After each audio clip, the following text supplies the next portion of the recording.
আসসালামু আলাইকুম, welcome back to my channel. আশা করি সবাই ভালো আছেন। আজ আবারও একটি রেসিপি নিয়ে হাজির হয়ে গেছি।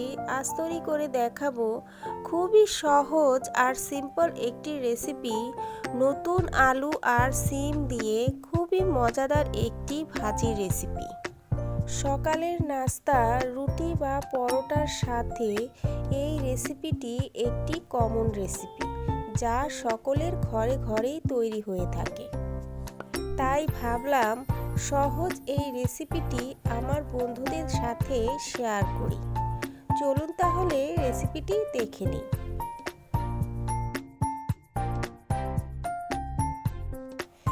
এখানে আমি কিছু সিম, দুটি আলু আর একটি গাজর, আরও নিয়েছি কিছু পেঁয়াজ কলি।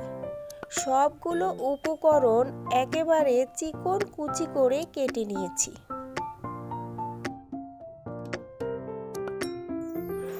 এখন চুলায় একটি কড়াই বসিয়ে দিয়ে দেব পরিমাণ মতো তেল।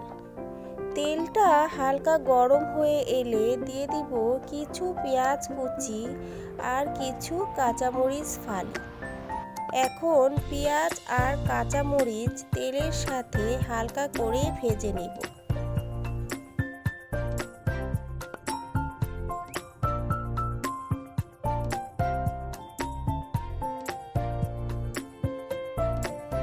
পেঁয়াজ মরিচ ভাজা হয়ে গেলে দিয়ে দিব কেটে রাখা সবজিগুলো দিয়ে ভালোভাবে নেড়েচেড়ে একসাথে মিশিয়ে নিতে হবে।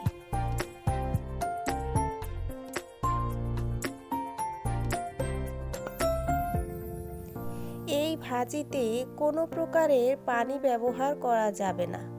চুলার হিটটা মিডিয়ামে রেখে একটু সময় ধরে নেড়েচেড়ে ভেজে নিতে হবে।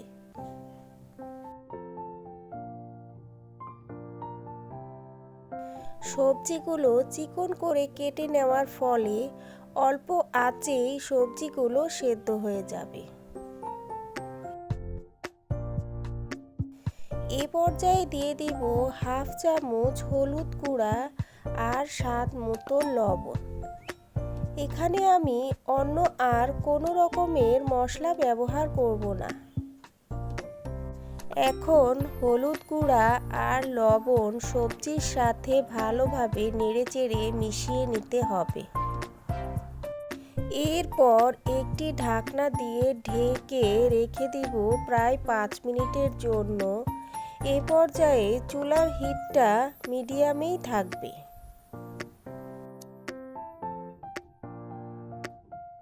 ফিরে এলাম 5 মিনিট পর। সবজিগুলো খুব সুন্দরভাবে সেদ্ধ হয়ে গেছে। সব শেষে দিয়ে দিব কিছু ধনিয়া পাতা কুচি। ধনিয়া পাতাগুলো দিয়ে আবারও একটু নেড়ে চেড়ে চুলা থেকে নামিয়ে নিব।